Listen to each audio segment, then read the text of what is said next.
கர்த்தருடைய பரிசுத்த நாமத்துக்கு ஸ்தோத்திரம் உண்டாவதாக. கர்த்தர் மட்டுமாய் இந்த மாதத்தை துவக்கச் செய்த கர்த்தர் மாதத்தின் கடைசியிலும் கடைசி வாரத்திலும் ஆராதிக்கும்படி கர்த்தர் நம்மை கொண்டு வந்திருக்கிறார். நம்மை கொண்டு வந்திருக்கிறார் என்றால் சர்வபிரகாரமான சுகம் உண்டு, சர்வபிரகாரமான சுகம் இருக்கிறது. அப்புறம் தடைகள் இல்லை, விதமான தடைகள் இல்லை. நமக்குள்ள சமாதானம் இல்லாமல் இருந்தால் சர்ச்சைக்கு வர முடியுமா?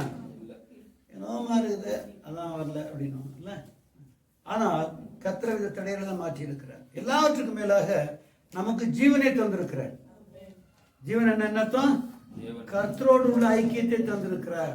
நம்முடைய ஆத்மா கர்த்தரோடு சேர்ந்து இருந்தால் அது பேர் என்ன? அது பேர் தான் ஜீவன். நம்முடைய ஆத்மா கர்த்தருக்கு வித்தியாசம் இல்லாதபடி, கர்த்தருக்கு முரண்பாடாதபடி ஜீவன் செய்திருந்தால் அது பேர் என்ன? ஜீவன் அர்த்தம் இல்லையா? நம்ம ஆத்மா தேவனோடு இசைந்திருந்தால் அது பேர் ஜீவனோட ஆத்மான்னு பேர் இல்லையா? நம்ம எல்லோரும் ஜீவாத்மாவா இருக்கும். நம்ம எல்லோரும் ஜீவாத்மாவா இருக்கும். முன்னால் என்ன ஆத்மா இருந்தா தெரியுமா உங்களுக்கு? பாவ ஆத்மாவா இருந்தோம். என்னவா இருந்தோம்? பாவ ஆத்மா இல்லையா? அப்போ இப்ப கர்த்தர் நம்மை பாவங்களை பரிகரித்து நம்மை பாவத்தை பரிகரித்து அப்படின்னு நம்மை தேவனோடு இணைக்கப்பட்டு ஜீவாத்மாவா இருக்கிறோம். இனிமே என்ன ஆகணும்? ஞாபகம் ஒருத்தி தான் பரமாத்மா மாறணும். என்ன செய்யணும்? பாவ ஆத்மா தேவனுடைய சேர்ந்து இருக்கிற ஜீவாத்மாவாயிற்று. அந்த ஜீவனை கொண்டு ஜீவிக்க அந்த தேவனோட ஐக்கியத்தை கொண்டு ஜீவிக்க நான் யாரை போல மாறுகிறோம்? தேவனை போல மாறுறோம், பரமாத்மாவா மாறி விடுகிறோம். இதான் இந்துக்களுக்கு அதான் வச்சுக்கிறான். இவங்க அதை விட்டு கதையை சொல்லி தர்றாங்க. ஆனால் பாவ ஆத்மா மரித்த நிலவரத்தில் இருந்தது. ஆனால் பாவம் பரிகரிக்கப்பட்ட உடனே ஜீவாத்மாவாக தேவனோடு ஐக்கியப்பட்டிருக்கிறது. தேவனோடு ஐக்கியப்பட்டிருக்கிற போது தேவனுக்கு பிரியமாய் ஜீவிக்கும்படியாக ஜீவாத்மாவை அவர் நம்மை போதித்து நடத்துகிறார். நடத்துக்கும் போது என்ன பண்றார்? நம்ம அவரை போல மாற்றுகிறார். நாம் என்ன ஆயிடுறோம்? பரமாத்மாவா மாறுகிறோம். கர்த்தர் அவிதமாய் மாற்றும்படி நம்மை தெரிந்து கொண்டிருக்கிறார். இப்ப தெரிந்து கொண்டாரா? உலகத்தோடு முன்பதாகவே தெரிந்து கொண்டார் இல்லையா? அப்படி தெரிந்து கொண்டு அது என்ன சொல்லியிருக்கு? நம்முடைய குமாரனுடைய சாயலுக்கு ஒப்பா இருக்கும்படி உலகத்தோடு முன்பதாக நம்மை தெரிந்து கொண்டார் தான் போட்டு இல்லையா? நம்முடைய குமாரனுடைய சாயலுக்கு ஒப்பா இருக்கும்படி உலகத்தோடு முன்பதாகவே தெரிந்து கொண்டாராம். அதாவது தான் நம்ம கர்த்தரை ஏற்றுக்கொண்டிருக்கிறோம். நமக்கு தெரியாது நம்ம ரொம்ப நல்லவங்களா, மற்றவங்களோட கெட்டிக்காரங்களா இல்லை. ஆனால் கர்த்தரை தெரிந்து கொள்ள இருந்து தன்னை போல திரும்புது இல்லையா? அது எப்படி திரும்பும்? அப்போ கர்த்தர் தான் செய்த, மற்றவங்களே செய்யலையா? செஞ்சிருக்கோம். ஆனால் அவங்க செய் கொடுத்துருக்க மாட்டாங்க. எப்படி? அவங்க செய் கொடுத்துருக்க மாட்டாங்க. ஆனால் யாரை கர்த்தரை தெரிந்து கொண்டிருக்கிறார்களோ அவர்களுக்கு தன்னை போல செவி கொடுக்குற அனுபவம் இருக்கும். என்னமோ தெரியல, அந்த கிறிஸ்டின்ஸ் பார்த்தா நல்லா தான் இருக்குது. அந்த இயேசுவை கேட்கும் போதே என்னமா இருக்கு. என்கிட்ட ஒரு ஃப்ரெண்ட் இருந்தார், என்ன சீனியர். அவர் அனந்தாட்சாரி ஐயங்கர், நாமம் போட்டிருக்கார். இப்போ சமஸ்கிருதத்தில் எல்லா ஸ்லோகம் அப்படின்னு ஆயிராச்சு. அப்புறம் எல்லாரும் காட்டே தெளிவாக பேசுவார். அவர் சொல்லுவார், அவங்க ஆளுங்க மத்தியில் சொல்லுவார். என்ன சொல்லுவார்னா, பாரு நம்ம இஸ்லாம் மட்டுமே அது வேற விஷயம். ஆனால் இந்த கிருஷ்ணரையும் பார்ப்போம், இயேசு கிறிஸ்துவையும் பார்ப்போம். யாரை பார்த்தா தெய்வமாக தெரியுது? அவர் கேட்பார். எப்படி? அவர் கேட்பார். ஐயங்கர் அவர் கேட்பார், யாரை பார்த்தா தெய்வம் போல தெரியுது?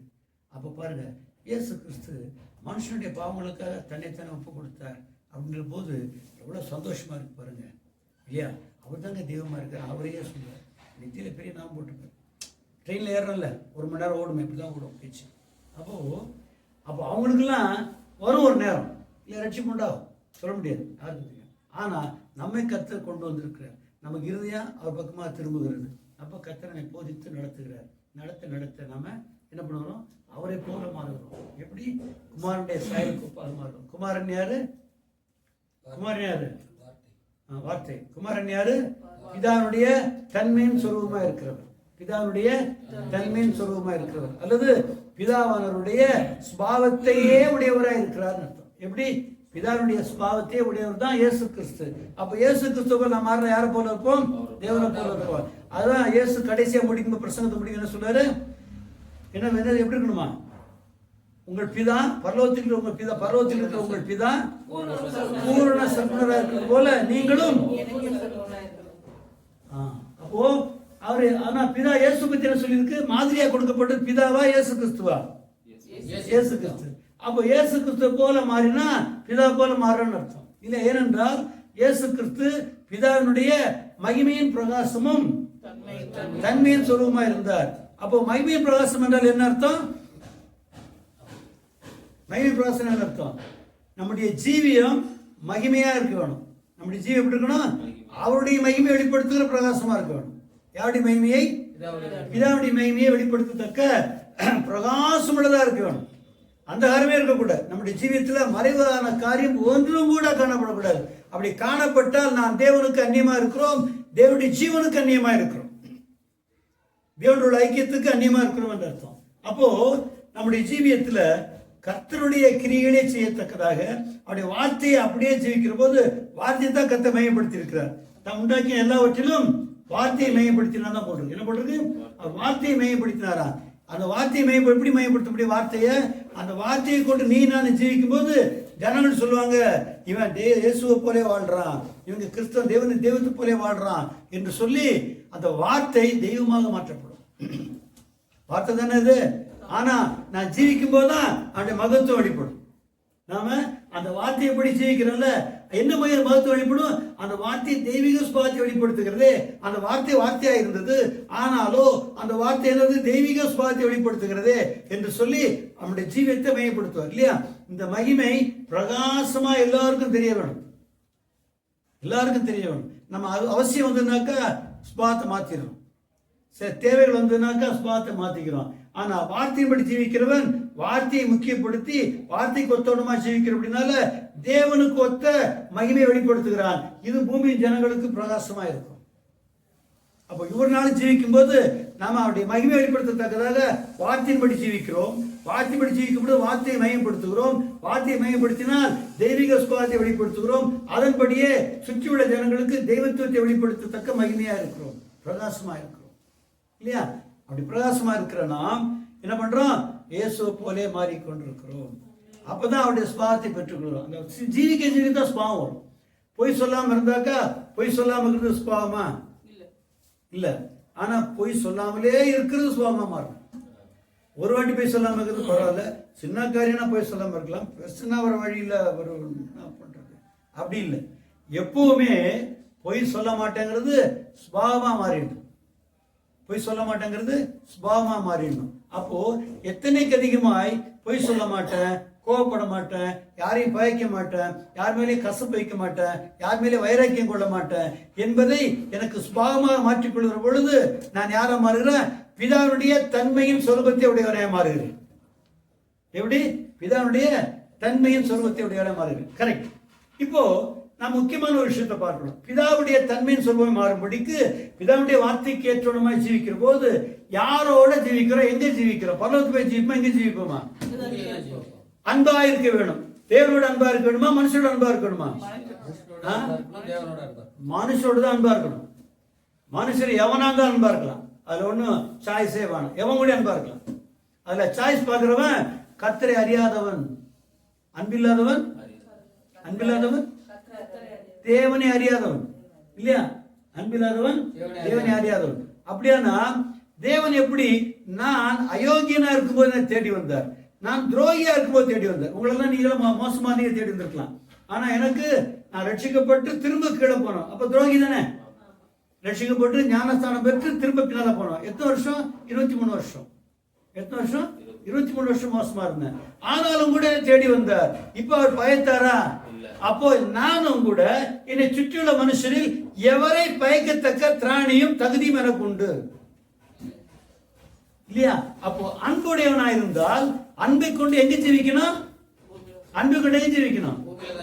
பூமியில மனுஷனோடு தான் ஜீவிக்கணும். அப்ப என்னென்ன நற்கிரிகளை வெளிப்படுத்த வேண்டுமோ, எந்தெந்த கிரியின் மூலமாய் அவருடைய மகிமையை பிரகாசமாக வெளிப்படுத்த வேண்டுமோ அவைகளை பூமியிலே நடப்பிக்க வேணும். யாருக்கிட்ட? மனுஷன் மத்தியில, இந்த உலகத்துல தான். நம்ம சொல்லுவோம் அதுக்காக நம்ம இந்துஸோட தான் பழகக்கூடாது, ஐக்கியமா இருக்கக்கூடாது, பழகலாம். அவருடைய காரியங்கள்ல பங்கு பெறக்கூடாது, ஆனா அவங்களோட கூட அன்பா இருக்கலாம். அவருக்கு நன்மைகளை செய்யலாம், அவருடைய நன்மைகள்ல பங்கு பெறக்கூடாது. ஏன்னா அது நம்ம பாவத்துக்குள்ள கொண்டு போயிடும். ஆமா, நம்மளை அறியாமலே கொண்டு போயிடும். அப்போ ஐக்கியம் வேறு, பழக்கம் வேறு, ரெண்டு வித்தியாசம் இருக்குல்ல இல்லையா? ட்ரெயினில் நாங்கள் போவோம், எங்கள் கம்பெனி பக்கத்தில் தான், எங்கள் பவர் பக்கத்தில் அசோக் லேலண்ட் இருக்கும். எவ்வளோ பெரிய கம்பெனி அசோக் லேலண்ட். நிறைய பேர் ட்ரெயினில் வருவோம். ஆஃபீஸர்ஸ் நம்ம கேன்சல், நம்ம கோச் வருவோம். அசோக் லேலண்டு, அப்புறம் எண்ணூர் ஃபவுண்டரிஸு, அப்புறம் எம்ஆர்எஃப், அவர் விம்கோ மேட்சஸ்ஸு, அப்புறம் ஐடிசி சிகரெட் ஃபேக்ட்ரி, ஐடிசி ஹோட்டலுங்க cigarette factory, ITC Indian tobacco அவங்க வருவாங்க. அவங்க எல்லாரும் வருவாங்க, எல்லாத்தையும் பழகுறோம் இல்லையா? யாரோ ஃப்ரெண்ட் ஆகுறாங்களா? Hi sir, good morning sir, good morning sir, how are you sir இல்லையா? அப்புறம் ட்ரெயினில் உட்காந்தா பேப்பர் படிச்சுட்டு இருப்போம், இல்லை அவங்க படிச்சுட்டு இருப்போம், அவ்வளோதான். ஆனால் கூட பண்ணுற கம்பெனியில் உள்ளவங்கள்ட்ட இன்னும் கொஞ்சம் இன்டிமேட்டாக பழகும் இல்லையா? அதே மாதிரி சபையில் உள்ளவங்கள்ட்ட பழகிறதுக்கு வித்தியாசம் இருக்கா? இன்னொரு கம்பெனிகிட்ட பழகிறதுக்கும் நம்ம கம்பெனிகிட்ட பழகிறதுக்கும் சபையில் உள்ள விசுவாசத்தை பழகிறதுக்கு வித்தியாசம் இருக்கா? இருக்கு. எப்படி பழகிறோம்? நம்ம விசுவாசிகள் எப்படி பழகிறோம்? சகோதரன். என்னது சகோதரன்? என்ன அர்த்தம்? ஒரே ரத்தம். ரத்தத்தை, நம்முடைய ரத்தத்தை உடையது. ஏன்னா இயேசுவோட ரத்தத்தை மீட்கப்பட்டிருக்கிறோம் இல்லையா? அது சகோதரர்கள். அப்போ நான் கூட பிறந்த உடன் பிறந்தவர்கள் அவங்க இல்லையா? ஆனா கத்த உடன் பிறந்தவர் சொல்லல. என்ன சொல்லிக்கா தெரியுமா? என்ன சொல்லிக்கிறாரு? என்ன இருக்கீங்க?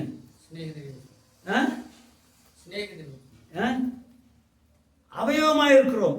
சபையானது கிறிஸ்துவனுடைய சரீரமா இருக்கிறது. ஒவ்வொரு அவயவமும் மற்றொரு அவயவத்துக்கு சொந்தமா இருக்கிறது.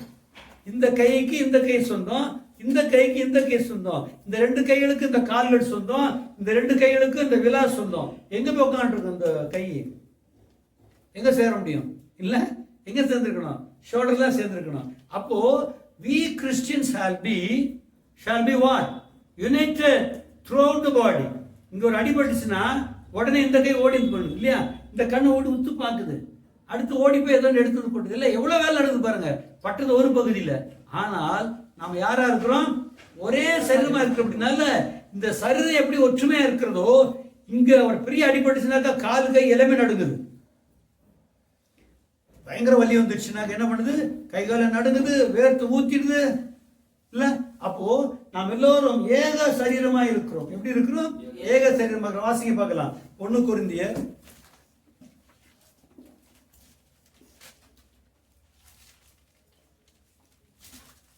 10ஆம் அதிகாரம்.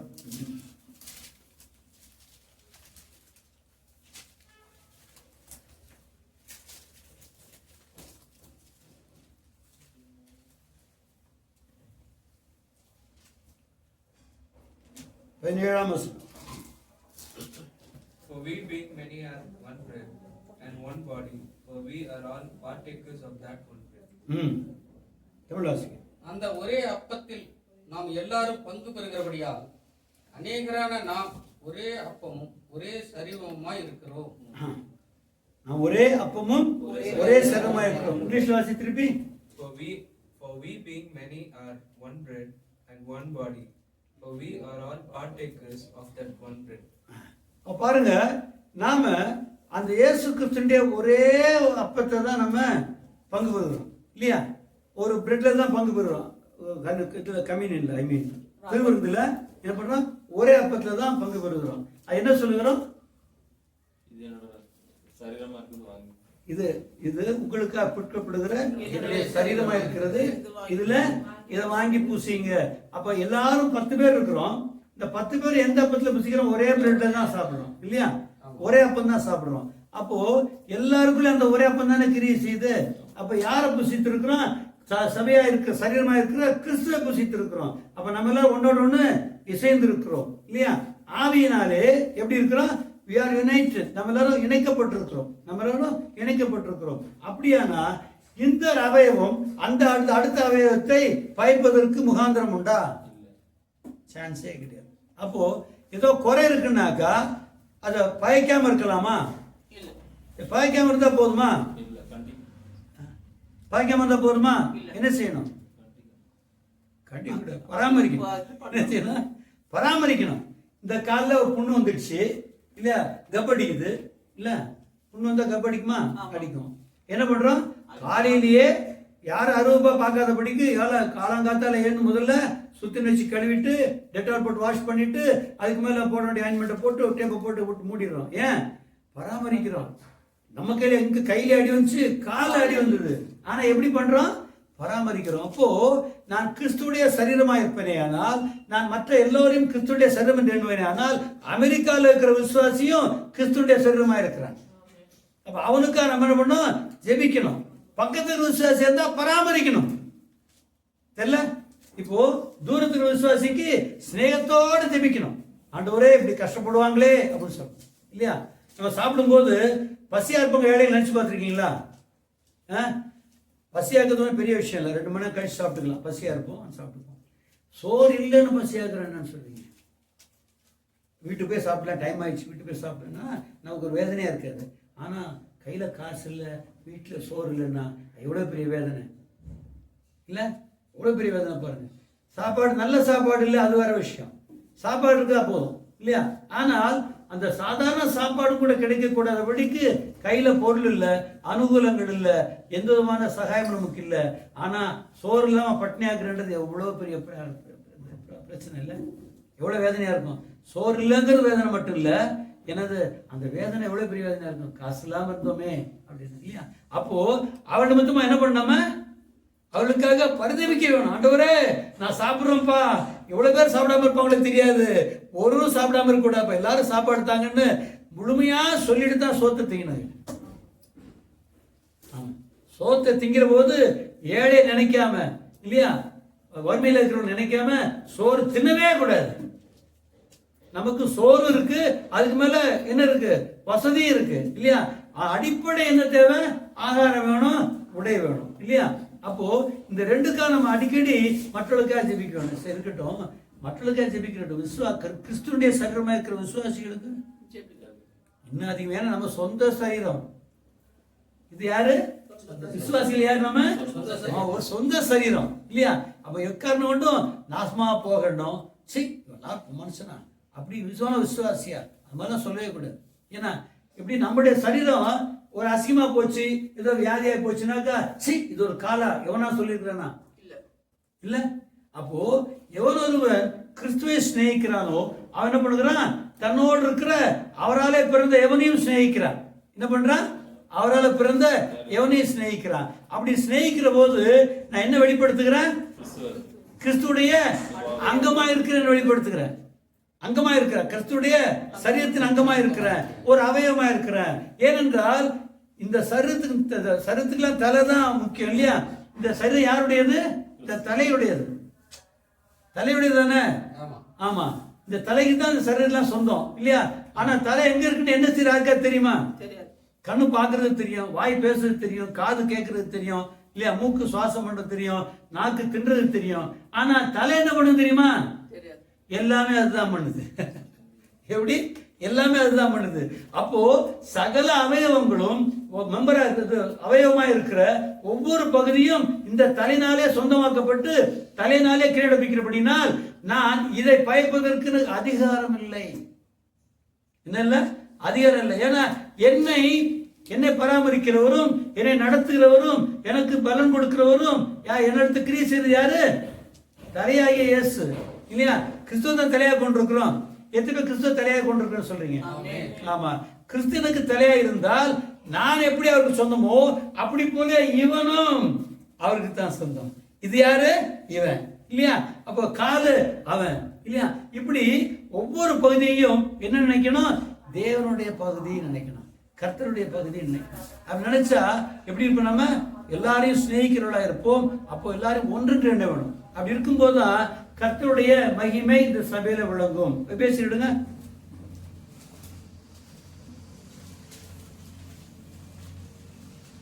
ஒன்றாம் அதிகாரம்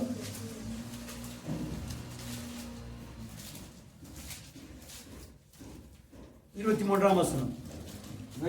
Which is his body, the fullness of him that filleth all in all. அவ்வளவுதானா? 22 சேர்த்து வாசி. And hath put all things under his feet, and gave him to be the head over all things to the church, which is his body, the fullness of him that filleth all in all. The fullness of him which that filleth all in all. That filleth all in all. Right. Tamil வாசி. எல்லாவற்றையும் எல்லாவற்றாலும் நிரப்புகிறவருடைய நிறைவாகிய சரீரமான சபைக்கு அவரை எல்லாவற்றுக்கும் மேலான தலையாக தந்தருளினார். எல்லாவற்றையும் எல்லாவற்றாலும் நிரப்புகிறவருடைய நிறைவாகிய சரீரமான சபைக்கு அவரை எல்லாவற்றுக்கும் மேலான தலையாக தந்தளினார். அப்போ இந்த சபையாக சரீரத்துல தான் தேவனுடைய மகிமை விளங்க முடியும் இல்லையா? அவர் தான் எல்லாவற்றையும் நிரப்புகிறவர். யாரு? பிதாவாகிய தேவன் தான் எல்லாவற்றால் நிரப்புகிறவர். எல்லாவற்றையும் என்ன? எல்லாரும் யாரு? தலை எதெல்லாம் எதுல மைம்படுமோ? கையில, விரல்ல இல்லையா? இந்த விரல்ல நம்ம நினைச்சுக்கிற விரல் தண்டி இருக்குது இல்லையா? சின்ன ஊசி கோக்கிறதுக்கு இந்த தண்டி போய் இவ்வளவு தண்டி விரல் வேலை செய்தா இல்லையா? இந்த விரலை வச்சுட்டு ஊசியை கோக்கும் போது இப்படி கை அசைக்கிறான் இல்ல, எதை அசைக்கிறான்? இந்த ஃபிங்கர் தான். ஆனா கரெக்டா கைட் பண்ணும். எப்படி? தண்டி கை இப்படி கரெக்டா மூவ் பண்ணும். ஆனா அது யார் ஹெல்ப் பண்றா? கண்ணு. அது யார் ஹெல்ப் பண்றா? கண்ணு இல்லையா? ஆமா, பைக் ஓட்டுறோம், ஆட்டோ ஓட்டுறோம் இல்லையா? ஸ்பீடு எடுக்கிறதுக்கு எவ்வளவு கூட்டணுங்கிறது கை தான் பண்ணுது இல்லையா? எவ்வளவுன்றது தீர்மானிக்கிறது தான். எவ்வளவு யார் தீர்மானிக்கிறா? தலை தான் தீர்மானிக்கிறது. ஆனா எவ்வளவு ஸ்பீடு போகணுங்கிறது யாருக்கு தெரியும்? தலைக்கு தான் தெரியும். ஆனா இந்த கை அதுக்கேற்றதான் அசையுது. இந்த கை எவ்வளவு சில இடத்துல பார்த்தீங்கன்னா அப்படி ரைட்டா பிடிச்சிருப்போம், அப்படி லேசா இப்படி இல்ல, அப்படி பண்ணும்போது கொஞ்சம் தான் அப்படி போகும், ஸ்பீட் வேரியேஷன் இருக்காது, கொஞ்சம் போல இருக்கும். இந்த அளவுக்கு இந்த தலை கையை என்ன பண்ணுது? ஃபங்க்ஷன் பண்ண வைக்கிறது. அப்படியா? நான் கர்த்தர் ஒவ்வொருவரையும் அவர் நடத்துகிறார். அதனால மற்றவர்கள் குறை கண்டுபிடிப்பதற்கு எந்த விதமான நியாயமும் கிடையாது. அப்படியானா நான் என்ன பண்ணும்? எல்லாருடைய சபை என் மூலமாக அவர் மகிமை வெளிப்படணும். என் மூலமாக என்ன பண்ணணும்? அவருடைய மகிமை வெளிப்படும். என்ன? எல்லாவற்றால் நிரப்புகிறவருடைய நிறைவாகிய சரீரமாகிய சபை. அப்போ இந்த சரீரத்து மூலமாகத்தான் எல்லாவற்றையும் நிரப்புகிறவருடைய மகிமை வெளிப்படும். அப்போ எத்தனை பேர் அவருக்கு மகிமையா விளங்கணும் ஆசைப்படுறீங்க? அதற்காக கிறிஸ்து நமக்கு தலையாய் தந்திருக்கிறார்.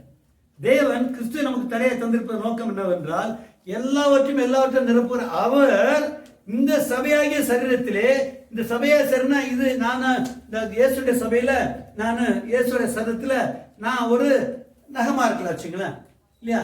நகமா இருக்கலாம். இந்த நகத்து மூலமாக கத்து மையப்படுகிறார் இல்லையா?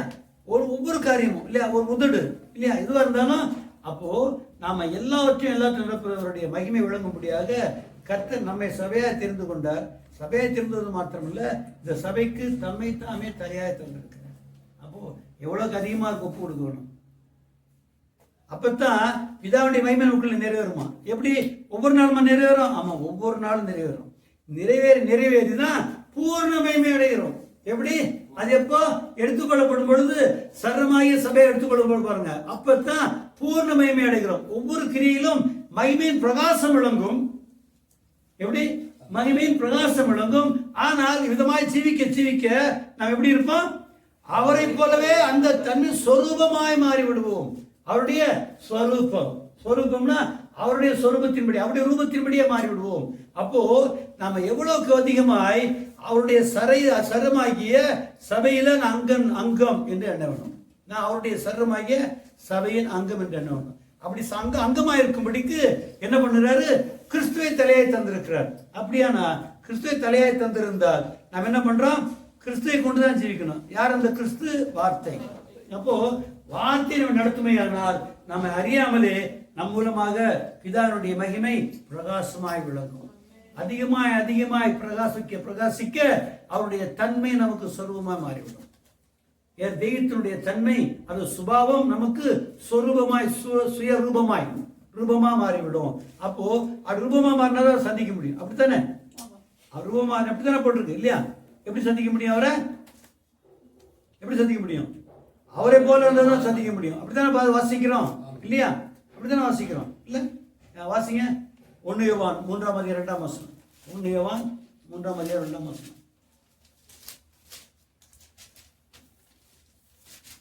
Beloved, now are we the sons of God, and it does not yet appear what we shall be. But we know that when he shall appear, we shall be like him, for we shall see him as he is. For we shall see him as he is. Asing. பிரியமானவர்களே, இப்பொழுது தேவனுடைய பிள்ளைகளாய் இருக்கிறோம். இனி எவ்விதமாய் இருப்போம் என்று இன்னும் வெளிப்படவில்லை. ஆகிலும் அவர் வெளிப்படும் போது அவர் இருக்கிற வண்ணமாகவே நாம் அவரை தரிசிப்பதினால் அவருக்கு ஒப்பா இருப்போம் என்று அறிந்திருக்கிறோம். ஆமா. அப்போ நம்முடைய ஜீவியத்துல அவருடைய சொரூபமாய் விளங்கத்தக்கதாக நம்ம மாறி இருந்தா அவரை போல மாறி இருந்தா மாத்திரம்தான் என்ன பண்ண முடியும், அவரை தரிசிக்க முடியும். இதான் பிரியமானவர்களே, இப்பொழுது நாம் தேவனுடைய பிள்ளைகளா இருக்கிறோம். இனி எவ்விதமா இருப்போம் என்று இன்னும் வெளிப்படவில்லை. ஆகிலும் அவர் வெளிப்படும் பொழுது அவர் இருக்கிறவனவாவே நாம் அவரை தரிசிக்கிற அப்படின்னா அவருக்கு ஒப்பா இருப்போம். ஆமென். எப்படி? அப்போ ஒவ்வொரு நாளும் அவரை போல வாழ்ந்தால் மாத்திரம்தான் அவருடைய ஸ்வரூபம் உண்டாகும். அப்போ ஒவ்வொரு கிரியைகளும் அவருடைய மகிமையின் பிரகாசமாய் விளங்க வேண்டும். விதமாய் அனுதினம் விளங்குகிற அப்படின்னா எனக்குள்ளே அவருடைய சுபாவம் சொந்தமாகி அவருடைய சொரூபமாய் காணப்படுவேன். அவருடைய சொரூபமாய் காணப்படுவேன், அவருடைய தன்மையின் சொரூபமாய் காணப்படுவேன். அப்படி காணப்படுகிற பொழுதுதான் அவரை தரிசிக்க முடியும் இல்லையா? எப்படி எனில் அவரை சந்திக்கிறபடியினால் அவருக்கு ஒப்பா இருப்போம் இல்லையா? எப்போ? இயேசு வெளிப்படும் பொழுது. யாரு? இயேசு வெளிப்படும் பொழுது இல்லையா? அவர் வெளிப்படும் பொழுது எப்படி இருப்போம்? அவருக்கு ஒன்றுமாவே நாம் அவரை தரிசிப்போம். அவர் வந்ததுக்கு அப்புறம் நமக்கு அதற்கு என்ன மாற்றம் தெரியுமா? நமக்கு நம்ம ஸ்பாவத்தில் மாற்றம் ஏற்பட்டு நம்முடைய சொர்க்கம் விதமா மாறிட்டு தெரியுமா? நமக்கு ஒண்ணுமே தெரியாது. நம்மளாம் இயேசு போல எங்க மாறி இருக்கிறோம்? இல்லவே இல்லைன்னு சொல்லிட்டே இருப்போம். ஆனா இயேசு எடுத்துக்கொள்ளப்படும் பாருங்க. அப்போ இயேசு பார்த்தோன்னே நம்மள மாதிரி தான் இருக்கிறாரு. எப்படி பார்ப்போம்? நம்மள மாதிரியே தான் இருக்கிறாரு. ஆமா, கரெக்ட் அப்படின்னு சொல்லுவோம் இல்லையா? அப்போ நம்ம ஒவ்வொரு நாளும் வார்த்தையின்படி ஜீவிக்கிற பொழுது என்ன பண்றோம்? ஐக்கியமா இருக்கிறோம். வார்த்தையின்படி ஜீவிக்கிற போது ஐக்கியமா இருக்கிறோம். ஏனென்றால் தேவனோடு ஐக்கியமா இருக்கிறவன் தேவனால் பிறந்த எவனையும் சிநேகிக்கிறான் இல்லையா? தேவனால் பிறந்தவன் எவனையும் சிநேகிக்கிறான். அப்படி சிநேகித்தா நம்ம என்ன பண்ணுகிறோம்? தேவனை கேட்டோடமா ஜீவிக்கிறோம். அப்ப எல்லாருக்குள்ள அந்த அன்பை வெளிப்படுத்துகிறோம். எல்லாருக்கும் அந்த சுபாவங்களை கொண்டு ஜீவிக்கிறோம். நம்முடைய விசுவாசிகளாக இருக்கிற ஜனங்களோடும் சுற்றியுள்ள ஜனங்களோடும் கூட அவருடைய சுபாவத்தை வெளிப்படுத்தத்தக்கதாக ஜீவிக்கிறோம். அப்படி வார்த்தை என்ன சொல்கிறதோ அந்தபடி எத்தனை பேர் ஜீவிக்கிறோம்? அந்த மாதிரி யாராவது தப்புன்னா 4 பேர்ட்ட சொல்றோமா இல்லையா? நான் சொல்றதே இல்லை, இப்பெல்லாம் விட்டுட்டேன், வேணே வேணாம்ட்டேன். ஏன்னா நாள் நெருங்கிடுச்சு, அடுத்த பற்றி குற்றத்தை நமக்கு ஒன்றுமே இல்லை, வேணா விடுன்னு சொல்லிட்டு ஆரம்பித்து சொல்றத அது பகுதி மட்டும் சொல்லி தப்பு விட்டுருவேன். எது சொல்லணும் சொல்லிட்டு எது தப்பு வருதா சொல்ல மாட்டேன். சொன்னா நம்ம என்ன பண்ணுகிறோம்? அவர்களை குறித்து இவர்களுக்கு கெட்ட எண்ணம் உண்டாக பண்ணுகிறோம் இல்லையா? அவங்க அருவருக்கு தக்கதாக எதுவும் சொல்றோம். விஷயத்தை சொல்லலாம், ஆனால் என்ன சொல்லக்கூடாது? அருவருப்பான காரியத்தை செய்யக்கூடாது இல்லையா? ஆமாம், என்னது இங்கிலீஷில் ஈவில் கம்யூனிகேஷன்,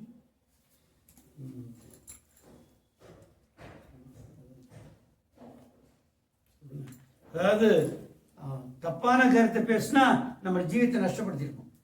பேசினா என்னது? பேசினா, திட்டினா இல்லை, பேசினாலே போதும் இல்லையா? சரி, அப்போ பாருங்க, நாம சகோதர ஸ்நேகமுடையவர்களாக இருந்தால் நல்ல ரிப்போர்ட்டாக கொடுக்கும். ஈவில் ரிப்போர்ட் இருக்கக்கூடாது. என்ன கூடாது? நல்ல ரிப்போர்ட்டாக இருக்கணும். நல்லதை மட்டும் சொல்ல, கெட்டதை விட்டுருக்கணும். அதை கட்டாயமாக செய்யணும். அப்படி செய்யாமல் போனால் எந்த பலவீனத்தை சொல்கிறோமோ அந்த பலவீனம் நமக்குள்ள வரும். அந்த பலவீனம் நமக்குள்ள வரும். ஒரு பாஸ்டர் நேற்று பார்த்தேன். எந்த பாஸ்டர்னா அவர் மூலமாக தான் நான் வெளியே வந்தேன். எல்லாம் சொல்லுவாங்க அவர் மூலமாக தான் ரட்சிக்கப்பட்டுவாங்கல்ல. அந்த பாஸ்டர் மூலமாக தான் சிபிஐ விட்டு வெளியே வந்தேன். நேற்றுக்கு இங்கே காணல் நின்று இங்கே நம்ம டவுன் ஹோட்டலில் எதிராக ஒரு காணல் நிற்கிறாரு. நானும் ஜெயக்குமாரும் டவுன் ஹோட்டலில் டீ குடிச்சிட்டு வெளியே வந்தோம். அப்போது சார் அங்கே பாருங்கள் சிபிஎம் ஊழியக்காரமாக இருக்காரு அப்படின்னு. யார்? ஜெயக்குமார். அப்படி பார்த்தேன், கொடுத்து பார்த்தா ஆமாம் சிபிஎம் தான். பார்த்தீங்களா? பார்த்தாலே தெரியுது பாருங்க. உங்களுக்கு தெரியுமா அவரை? நல்லா தெரியும். அப்படி எப்படி தெரியும்னாரு. நான் சொன்னேன், அவர் மூலமாக தான் நமக்கு ஒரு பெரிய ஊழியம் கிடைச்சிச்சு. அவர் மூலமாக தான் வெளியே வந்தேன், அவரால் தான் வெளியே வந்தேன், அதனால் நல்லா தெரியும். அப்படியா? அப்போ கடைசியாக நீங்கள் சிபியில் இருந்தால் உங்களுக்கு பாஸ்டரா? ஆமாம், இவர் தான் பாஸ்டர். என்னோட கம்மியான வயசு, இவர் தானே.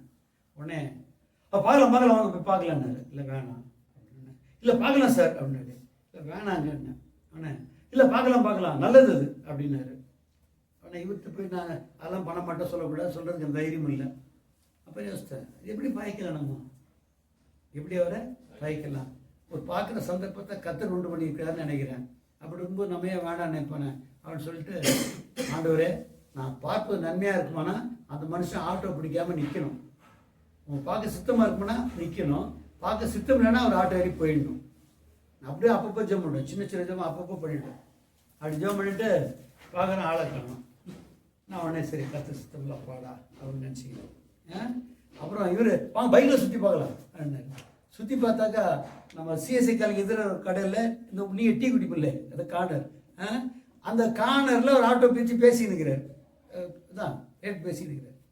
அப்போது இங்கே நிற்கிறார் பாஸ்டர், இங்கே சார் அப்படின்னு கேட்டு, சரி போய் பார்த்தேன். உடனே அது வட்டியில் உட்காந்துட்டேன். உடனே ப்ரைஸ் எல்லாம் அப்படின்னு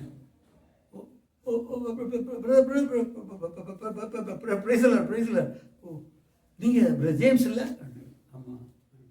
அவர் கீழே இறங்கி ரொம்ப சந்தோஷம் இருக்குது.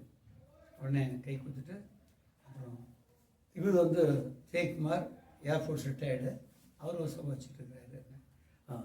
Pastor I know him, he has been my interpreter for so many years. அதான் எங்கள் சபையில் இன்டர்பிரட்டர் நான் தான் இல்லையா, எங்கள் interpreter. But I have grieved him so much. English தான் பேசுகிறேன், தமிழ் பேச மாட்டேன்.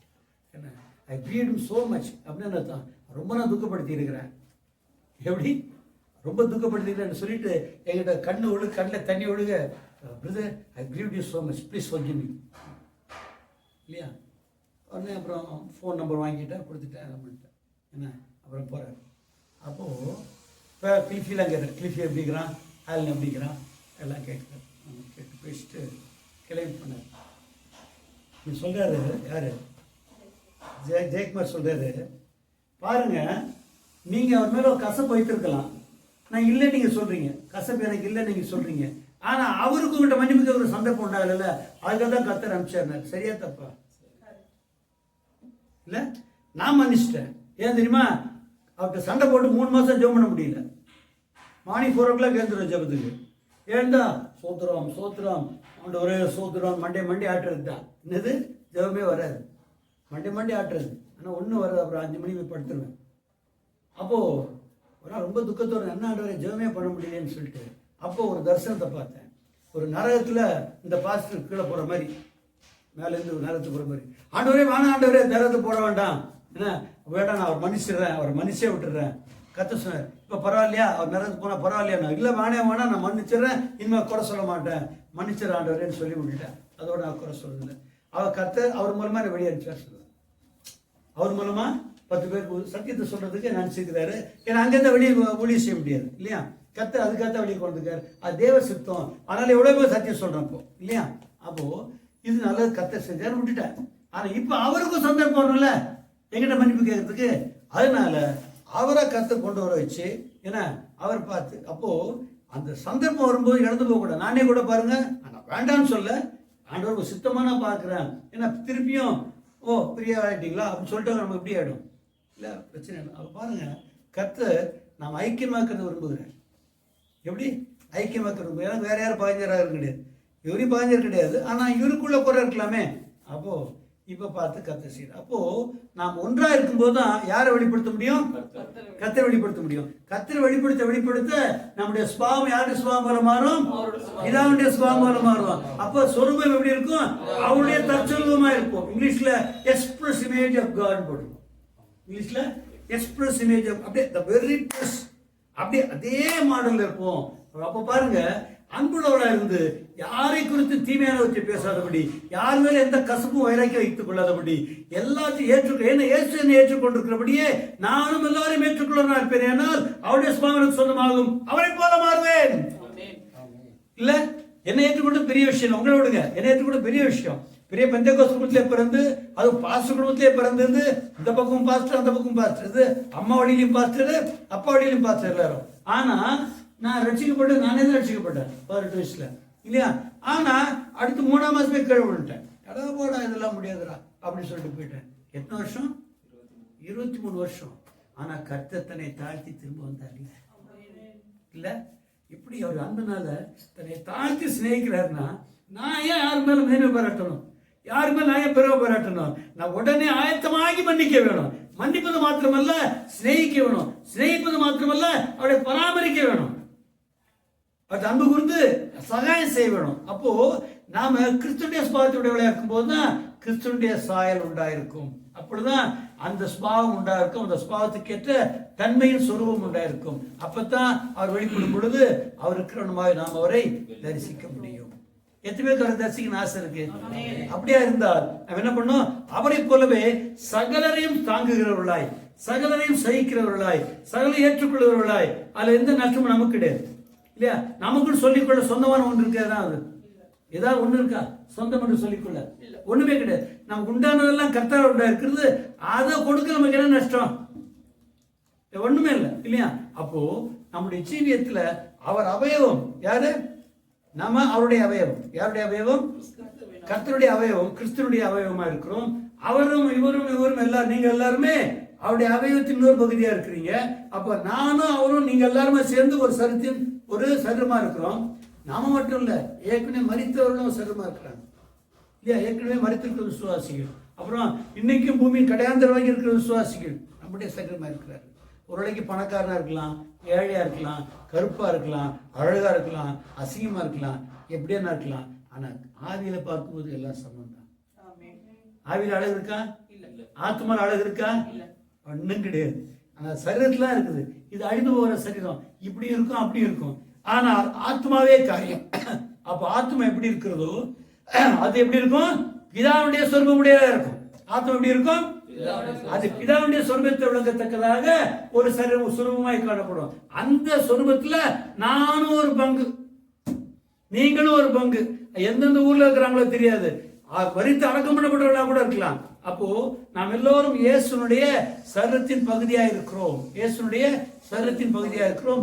இந்த சரீரம் தான் என்ன பண்ணும்? உயிர்த்தெழும் போது இயேசுடைய சரீரமாக சேர்வோம்.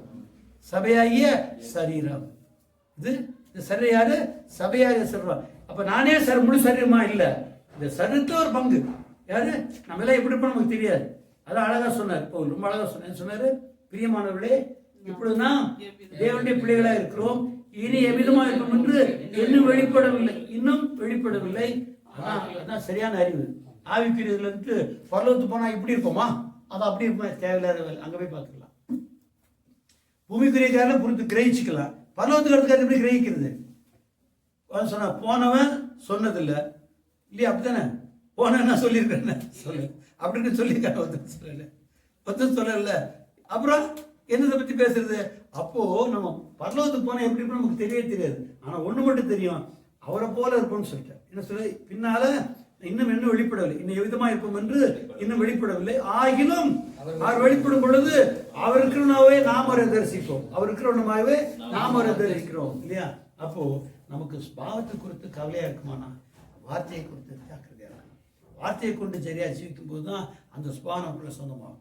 அப்போ கர்த்தரை வார்த்தையின் மூலமா நம்ம உருவாக்குகிறார். ஏனென்றால் வார்த்தையின் உண்டாக்குன எல்லாம் கர்த்தர் சொன்னாரு நல்லது என்று கண்டார். அப்படித்தானே போட்டிருக்கோம். அதே ஆதியாகமம் 1 என்ன வாசிக்கிறோம்? அவர் வெளிச்சம் உண்டாக்குறது என்று கண்டார், அது நல்லது என்று கண்டார். உண்டாக்குறது என்று சொன்னார், வார்த்தையை சொன்னார் என்றார், சொன்னார், அப்படியே ஆயிற்று, நல்லது என்று கண்டார். மனுஷனை நமது சாயலா உண்டாக்குவோமாக உண்டாக்கினார் போட்டிருக்கா? என்ன பண்ற? வார்த்தையை கொண்டு உண்டாக்குனாதான் முழுமையாகும். வார்த்தையை கொண்டு உண்டாக்கினாதான் என்ன ஆகும்? பூர்ணமா இருக்கும். அப்போ நம்ம வார்த்தையை உண்டாக்கலையா? மண்ணால உண்டாக்கி இருக்கிறாரு. அப்ப நாம பூர்ணமடைன்னு எப்படி இருக்கணும்? வார்த்தையை உண்டாக்கணும். எப்படி? வார்த்தையினாலே உண்டாக்கப்படணும். அதனால்தான் வார்த்தையை நம்ம கொடுத்தார். யாருக்கு வார்த்தையை தரல? எல்லாரும் வார்த்தையை உண்டாக்கி முடிச்சிட்டார் எல்லாத்தையும் இல்லையா? ஆனா நமக்கோ நம்முடைய வார்த்தையை தந்திருக்கிறார். அந்த வார்த்தையை கொண்டு எதுக்காக? அந்த வார்த்தையினாலே நான் ஜீவிக்கிற பொழுது வார்த்தையினாலே உருவாக்கப்படுகிறேன். அவருடைய வார்த்தையினால் உருவாக்கப்பட்டால் வார்த்தையாகிற அவரை போலவே இருப்பேன். அவர் எப்படி இருக்கிறாரு? அவர் வார்த்தையாக இருக்கிறார். அந்த வார்த்தையினாலே நானும் உருவாக்கப்பட்டேன். ஏனால் நான் யாரை போல இருப்பேன்? வார்த்தையாக இருக்கிற அவரை போலவே இருப்பேன். சரிதானா? கர்த்தர் ஆலோசனை பத்தி எவ்வளவு அருமையா இருக்குது இல்ல? இல்லையா? மற்றதெல்லாம் மிருகமா இருக்கும், ஆடு மாடுக்கும் அதெல்லாம் அப்படி அப்படியே இருக்கும் இல்லையா? மீன்கள் எல்லாம் அப்படியே இருக்கும், மற்ற எல்லாமே அப்படியே இருக்கும். ஆனா நாம எப்படி இருப்போம்? இப்ப மனுஷனா பிறந்திருக்கிறோம், மாம்சீக மனுஷனா பிறந்திருக்கிறோம். ஆனால் அந்த வார்த்தையை கை கொண்டு வார்த்தைக்கு ஒத்தவனமா ஜீவித்தவையானால், வார்த்தையா இருக்கிற அவரை வார்த்தையை கொண்டு ஜீவித்தவையானால், வார்த்தையா இருக்கிற அவருடைய சாயலுக்கும் அவருடைய உருவத்துக்கும் ஒப்பாயிருப்போம், தேவனை போல இருப்போம். என்ன சொன்னா 126ல? பின்பு தேவன் நமது சாயலாகவும் நம்ம ரூபத்தின்படியையும் மனுஷன் உண்டாக்கல. இப்ப வார்த்தையை கொடுத்திருக்கிறார். வார்த்தையா இருக்கிற அவர் நம்முடைய வார்த்தையை கொடுத்தபடினால், அந்த வார்த்தையை கொண்டு நாம் ஜீவிக்கிறோம். அப்படினால வார்த்தையா இருக்கிற அவரை போலவே நாம் இருப்போம். அப்போ யாரை போல இருப்போம்? தேவனை போலவே இருப்போம். வார்த்தையின்படி ஜீவிக்கணும், அவ்வளவுதான், வேற ஒண்ணும் வேண்டாம். வார்த்தைக்கு விரோதமாக ஜீவிக்கக்கூடாது. வார்த்தையை பற்றி ஜீவிக்கிறதுக்கு ரெடியாக இருந்துட்டோம்னா அந்த வார்த்தை குறித்து கர்த்தர் தெளிவாக அர்த்தம் தருவார். சந்தேகமே பட வேண்டாம். எல்லாருக்கும் தருவார், பாஸ்டர் தான் இல்லை, ஏன்னா எல்லாரையும் குறித்தும் கர்த்தர் யார் என்ன ஆசை இருக்கு, தன்னை போல உருவாக்கணும். அப்படின்போது பாஸ்டருடைய சொல்ல முடியுமா டெய்லி? முடியுமா? முடியாது. அப்போ நான் வாஞ்சித்தேனே ஆனால் ஆவியானவர் சொல்லி தருவார். ஆவியானவர் நம்ம சொல்லி அதான் சொன்னாரு, சத்தியாவினர் வரும்போது சகல சத்தியத்தை நடத்துவார். அப்போ நம்ம அந்த விருப்பம் இருக்குமே ஆனால் கர்த்தர் நம்மை வார்த்தையினாலே உருவாக்கி வார்த்தையா இருக்கிற அவருடைய சாயலாக மாற்றுவார். ஒப்பு ஜெபம் எல்லாரும். ஸ்தோத்திரம் கர்த்தாவே, அப்பாவுக்கு நன்றி ஆண்டவரே. இந்த காலை வேளையில கூட ஆண்டவரே எங்களோடு கூட தந்தை தாசன் ஆண்டவரே அப்பா உங்களுக்கு நன்றி ஆண்டவரே. நாங்கள் ஆண்டவரை தம்மை பின்பற்றி அப்பா நாங்கள் ஆண்டவரை பாவ ஆத்மாவாக இப்ப ஆண்டவரை நாங்கள் ஜீவ ஆத்மாவாக ஆண்டவரே பரம ஆத்மாவாக மாறுபடியாக ஒவ்வொரு நாளும் நம்முடைய வார்த்தை எங்களுக்கு அனுப்புகிறீர்கள். அந்த வார்த்தை ஆண்டவரை தப்பா நம்முடைய குமாரனுக்கு சாயலா இருக்கு, சாயலுக்கு ஒப்பா இருக்கும்படி இருக்கிற தேவன் ஆண்டவரே தம்முடைய அந்த சாயலா இருக்கிற ஆண்டவரே அந்த வார்த்தையை கொண்டு ஆண்டவரை சொல்லுவப்பா எங்களுக்கு ஒவ்வொரு நாளும் போதித்து ஆண்டவரே எங்களை ஜீவிக்கு நடத்துகிறீர்கள். ஆண்டவர் சொல்லுவப்பா விதமாக வார்த்தையை கை கொண்டு நாங்கள் அதனுடைய ஜீவித்து ஆண்டவரே அவருடைய மகிமையின் பிரகாசமும் அவருடைய தன்மையும் சொரூபமாக நாங்கள் காணப்படும்படியாக எங்களை ஒப்புக் கொடுக்கிற ஆண்டவரே அந்த வார்த்தையை கை கொண்டு ஜீவித்து ஆண்டவரே வார்த்தைக்கு ஒத்த ஜீவியம் எங்களிடத்தில் காணப்படத்தக்கதாகவும் அதற்கு உண்டான சுபாவம் எங்களிடத்தில் வெளிப்படத்தக்கதாகவும் ஆண்டவரே எங்களை ஒப்புக் கொடுக்கிற ஆண்டவரே ஸ்தோத்திரமப்பா. ஆண்டவரே ஸ்தோத்திரம், வார்த்தையாக இருக்கிற இயேசுவை ஆண்டவரே நாங்கள் தலையாக கொண்டு அவருக்கு நாங்கள் சரீரத்தை சபையாக ஆண்டவரே அவருக்கு அங்கங்களாக நாங்கள் விளங்கும்படியாக எங்களை ஒப்புக் கொடுக்கிற ஆண்டவரே இந்த சரீரத்தை கொண்டு ஆண்டவரே இயேசு கிறிஸ்து ஆண்டவரே ஸ்தோத்திரமப்பா சுபாவத்தை நாங்கள் வெளிப்படுத்துகிறவர்களாக கிரியைகளும் பேச்சும் சிந்தனையும் எல்லாம் ஆண்டவரே ஸ்தோத்திரப்பா எங்கள் அவயவங்கள் எல்லாவற்றையும் கொண்டு ஆண்டவரே அப்பா நாங்கள் கர்த்தரை வெளிப்படுத்தத்தக்கதாகவும் அவருடைய மகிமையை வெளிப்படுத்தத்தக்கதாகவும் ஆண்டவரே எங்களை ஒப்புக் கொடுக்கிற ஆண்டவரே ஸ்தோத்திரப்பா. விதமாக ஆண்டவரே ஒருவரையும் நாங்கள் அற்பமா எண்ணாதபடிக்கு எல்லாம் கிறிஸ்துவுக்கு சகோதரராக இருக்கிறவர்கள் ஆண்டவரே நாங்கள் எல்லாம் ஒரே ரத்தத்தினாலே உண்டானவர்கள் ஸ்தோத்திரப்பா. எனவே ஒருவரையும் நாங்கள் அற்பமா எண்ணாதபடிக்கு ஒருவரையும் குற்றம் காணாதபடிக்கு ஆண்டவரே எல்லாம் சரீரத்தின் அங்கங்களா இருக்கிறோம் என்று கிறிஸ்துவுக்கு சரீரத்தின் அங்கங்களா இருக்கிற நாங்கள் ஆண்டவரே ஒரே சகோதரர்கள் போல ஆண்டவரே நாங்கள் ஏக மனதுள்ளவர்களாக ஒருவர் சிநேகித்து ஒருவருக்கு ஒருவர் நேசித்து ஆண்டவரே ஸ்தோத்திரப்பா நாங்கள் ஆண்டவரே அப்பா விதமாக அவருடைய நிறைவு எங்களிடத்துல காணப்படத்தக்கதாக அப்பா எங்களை ஒப்புக் கொடுக்கிற ஆண்டவரே ஸ்தோத்திரப்பா. விதமாக நாங்கள் ஜீவித்த ஆண்டவரே ஸ்தோத்திரப்பா நீர் வரும்போது ஆண்டவரே தம்மை போல முற்றிலும் நாங்கள் மாறி தம்மோடு கூட நாங்கள் எடுத்துக் கொள்ளப்படத்தக்கதாக எங்களை தாழ்த்தி முற்றிலுமாய் அர்ப்பணிக்கிற ஆண்டவரே இயேசு கிறிஸ்து நாமத்தை கொண்டு ஜெபிக்கிறோம் நல்ல பிதாவே. ஆமென். அல்லேலூயா. கர்த்தர் நமக்கு தந்த நல்ல ஆலோசனைக்காய் நன்றியுடைய கர்த்தரை ஸ்தோத்திரிப்போம். ஸ்தோத்திரம் ஸ்தோத்திரம் ஸ்தோத்திரம் ஸ்தோத்திரம் ஸ்தோத்திரம் ஸ்தோத்திரம். என் ஆத்மாவே கர்த்தரை ஸ்தோத்திரி, என் முழுமே பரநாமத்தை ஸ்தோத்திரி. என் ஆத்மாவே கர்த்தரை ஸ்தோத்திரி, அவர் செய்த சகல உபகாரங்களை மறவாதே. ஆமென். அல்லேலூயா. Praise the Lord.